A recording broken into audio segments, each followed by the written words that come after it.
bonne nuit mes frères, que le Seigneur vous bénisse. J'aimerais vous partager une expérience que j'ai vécue très récemment en lien avec la lecture de le livre des expériences. Lorsque je suis arrivée à l'église, il y a quelque temps, j'ai lu le livre quelquefois, je l'ai trouvé très beau, mais je le gardais et je l'avais oublié. Très récemment, le frère nous avait instruit à propos de l'importance de lire le livre des expériences fréquemment, comme par exemple lorsque nous lisons la Bible, puisqu'il est rempli de doctrine, et cela je l'avais oublié. Et de même, lorsque nous avait dit ce jour-là que nous devons le lire, je me disais moi-même, encore une fois, je les ai déjà lus. Et bon, je suis partie chez moi, j'ai continué avec la lecture de la Bible, et j'ai eu cette envie de chercher le livre.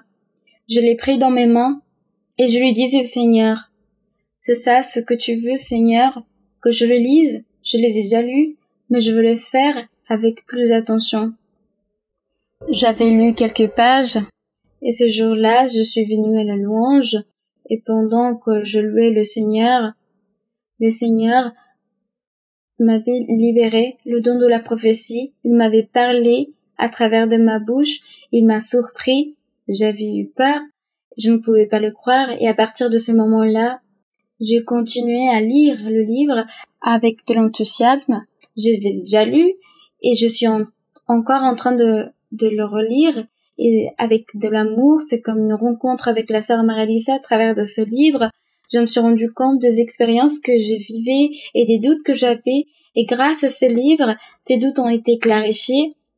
C'est important lorsque on nous donne des recommandations, c'est un ordre direct du Seigneur, et c'est ça ce que j'ai senti dans mon corps, et il m'a donné des très belles expériences dans les louanges.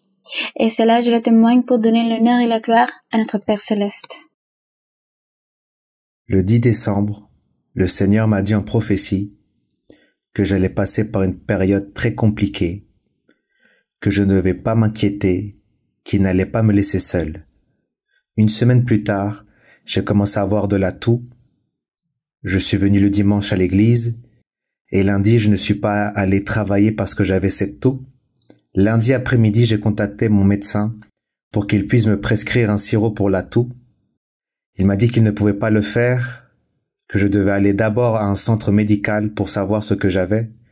Il m'a dit de faire le test du Covid et une analyse de fluide. Lorsque je suis allé à ce centre médical, mon fils m'a emmené en 10 minutes, on m'a pris en charge, l'assistante du médecin a relevé ma pression et mes signaux vitaux. J'ai vu qu'elle était étonnée.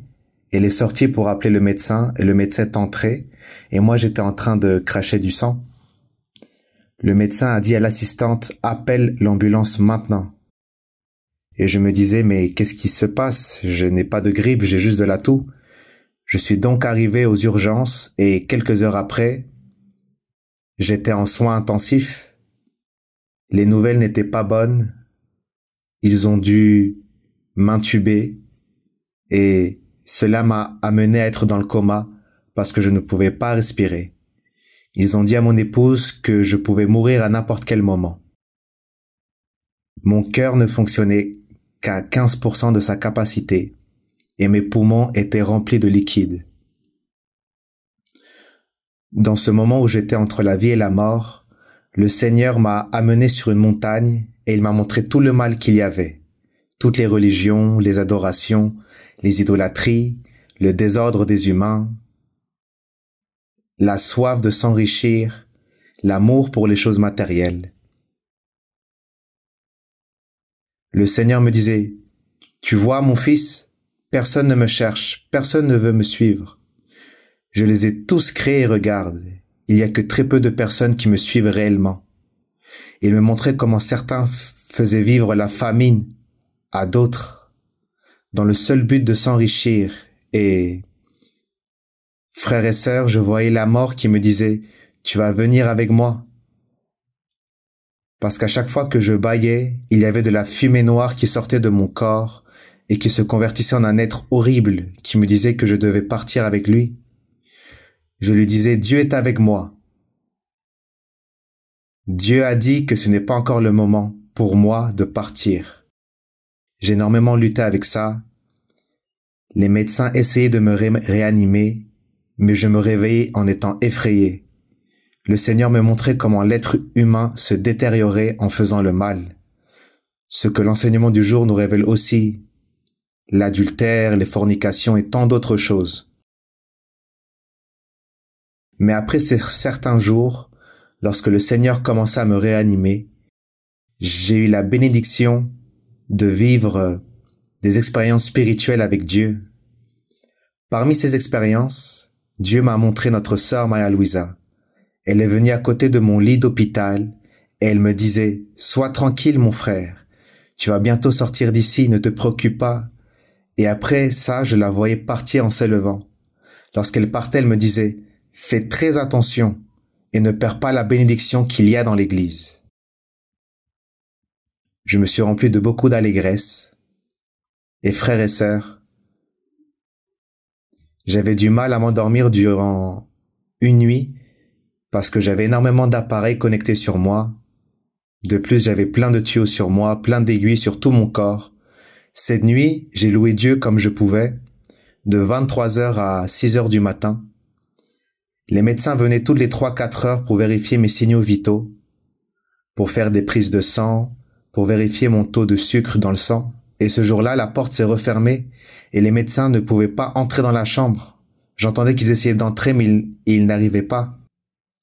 Pendant que je louais le Seigneur, Dieu m'a permis de vivre une expérience spirituelle où je voyais un jeune homme avec une tunique blanche et avec une voiture remplie d'enfants, de petits animaux, des cerfs, des petits chiens, des petits fans. Il avait plein de beaux animaux et je disais « Seigneur, tu viens pour moi ?» Lorsqu'il était 6h du matin, je me suis réveillé de cette merveilleuse louange avec Dieu. Qu'est-ce que je peux vous dire, frères et sœurs? Dieu veut que nous le louions. C'est ce qu'il me disait. Il me disait, pourquoi me donnes-tu l'honneur et la gloire? Je le disais, parce que tu m'as sauvé la vie. Pourquoi me loues-tu? Parce que tu es le maître de Galilée. Tu es le Dieu des dieux, le roi des rois. Dieu m'a donné l'opportunité de voir beaucoup de personnes. Je les invitais à rechercher Dieu avec moi, à se dédier à Dieu. Ces personnes vivaient dans un désordre avec de l'alcool, des femmes, et ils me disaient non, non, allons à la fête. Et je leur disais non, cherchons Dieu parce que le temps se rapproche. Nous sommes montés sur une montagne. Lorsque nous sommes arrivés à l'église, moi seul, j'ai pu entrer et ces personnes sont restées dehors. Ils suppliaient pour qu'on les laissât entrer, mais ils n'ont pas pu entrer. Mes frères et sœurs, nous avons l'opportunité. Ne la gâchons pas. Comment je pouvais savoir que j'allais mourir aussi rapidement et que Dieu allait me rendre la vie? Nous ne savons pas quand est-ce que nous devrons partir. Et comme le frère l'a dit, qu'allons-nous offrir à Dieu? Que va-t-on lui dire lorsque le Seigneur nous dira que l'église était ouverte 7 jours sur 7 et que nous avions décidé de ne pas y aller? Que s'est-il passé? Il n'y a pas d'excuse, mes frères et sœurs, ni le travail, ni les enfants, ni la maladie, rien de cela, mes frères et sœurs, croyez-moi. Parce que nous pouvons aller à l'église n'importe quel jour de la semaine. Amen, mes frères et sœurs. Et je donne la gloire, l'honneur, la louange, l'exaltation à Dieu parce que je suis libre.